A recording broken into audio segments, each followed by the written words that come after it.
आपण मागील काही व्हिडिओच्या माध्यमातून इंग्रजी व्याकरण समजून घेतोय. का समजून घेतोय तुम्हाला थोडासा अंदाज आला असेल.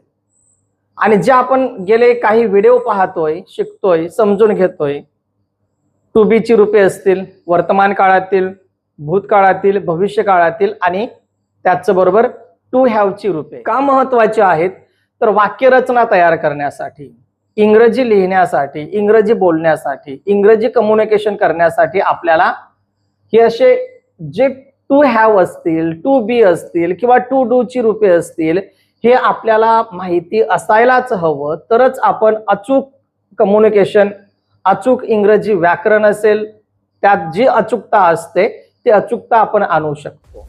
ठीक आहे. तर सर्वांचं आपल्या माय क्रिएटिव्ह एज्युकेशन या युट्यूब चॅनल मध्ये स्वागत आहे. आजचा आपला टॉपिक असणार आहे भूतकाळातील टू हॅव ची रूपे. भूतकाळातील टू हॅव ची रूपे सिंगल आहे, एकच आहे आणि समजायला अत्यंत सोपा आहे.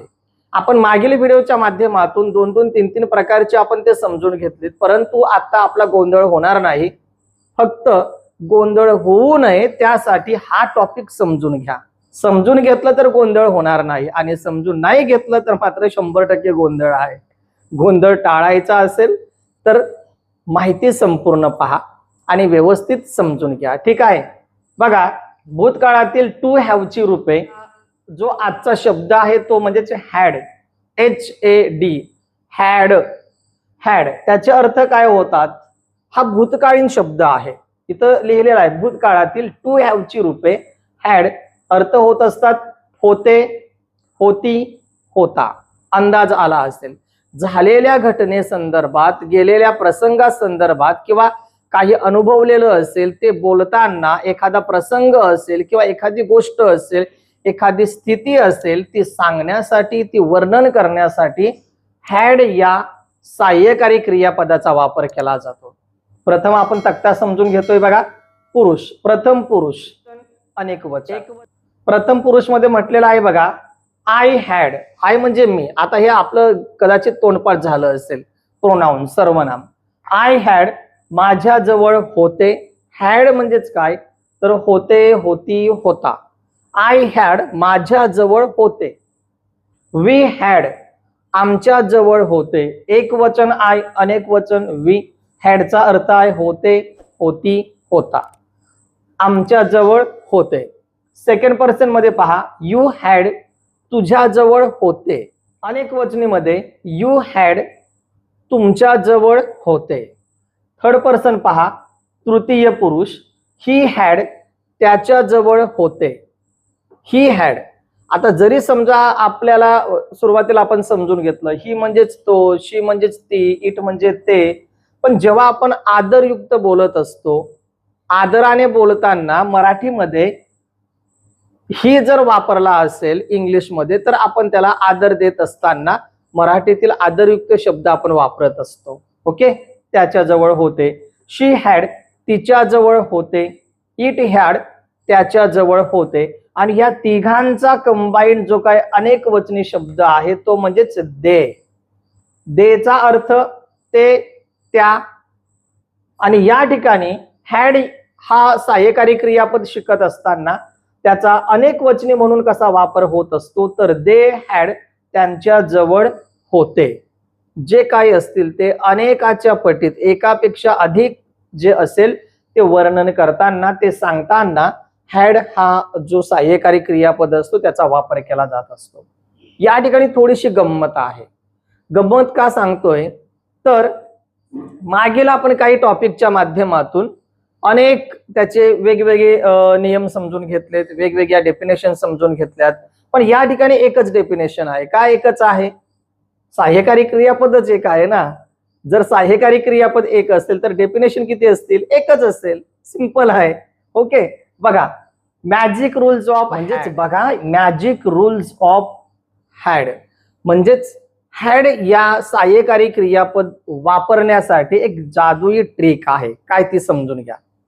आय, वी, यू, दे असो, म्हणजेच बघा आय, वी, यू, दे असो किंवा ही, शी, इट असो, म्हणजेच हे सहाय्य प्रोनाउन्स असोत किंवा हे प्रोनाउन्स असोत, हे सर्वनाम आहेत, हे असोत किंवा हे असोत, कोणत्याही एकवचनी किंवा अनेक वचनी नावांसोबत, कोणत्याही एकवचनी किंवा अनेक वचनी नावांसोबत भूतकाळात फक्त आणि फक्त हॅड या सहाय्यकारी क्रियापदाचाच वापर केला जातो. लक्षात ठेवायचं. यांच्यापैकी कोणताही सर्वनाम असो, आय असो, वी असो, यू असो, यू म्हणजे एकवचनी यू असेल, अनेक वचनी यू असेल, ही असेल, शी असेल, इट असेल किंवा दे असेल किंवा यांच्या व्यतिरिक्त एक वचनी नाऊन असेल किंवा अनेक वचनी नाऊन्स असतील, तरी सुद्धा सहाय्यकारी क्रियापद म्हणून कशाचा वापर करायचा आहे? हॅडचाच वापर करायचा असतो. हे आपल्याला लक्षात ठेवणं गरजेचं आहे. आणि म्हणून सांगितलं magic rules of had. Had वापरण्यासंदर्भात हा एक गमतीदार नियम आहे. ओके, मग वाक्यामध्ये त्याचा वापर कसा केला जातो बघा. या ठिकाणी आपण या ठिकाणी 3 ते 4 भाग केलेले आहेत आपल्याला सहज समजण्याच्या दृष्टिकोनाने. बघा, पहिला आहे मालकी हक्क किंवा जवळ एखादी वस्तू असेल ती सांगण्यासाठी कोणत्या पद्धतीने वाक्य असतात ते आपण समजून घेतोय. बघा, I had a red car when I was 30 years old. I had a red car when I was 30 years. वयाच्या 30व्या वर्षी माझ्याकडे एक लाल कार होती, असा या वाक्याचा अर्थ होतोय. बघा, आय हा सर्वनाम आहे, त्याच्यानंतर वापरलेला हा सहाय्यकारी क्रियापद आहे. भूतकाळातील टू हॅव ची रूपे हॅड. कोणताही सर्वनाम असेल त्याच्यानंतर हॅड हाच वापरला जाणार असतो भूतकाळातील. ही गोष्ट आपल्याला लक्षात ठेवणं गरजेचं आहे. रेड कार म्हणजेच काय, तर लाल रंगाची कार. व्हेन म्हणजे जेव्हा, आय वॉज 30 years old म्हणजेच 30 वर्षाचे असताना माझ्याकडे लाल कार होती. ओके, सिंपल आहे. सेकंड पहा, शी had.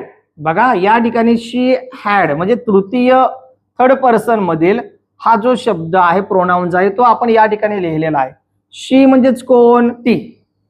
She had long hair in school. शाळेत असताना तिचे केस लांब होते. They had a big house. They म्हणजेच काय, तर या ठिकाणी आपल्याला माहिती आहे त्यांच्या जवळ किंवा त्यांचे.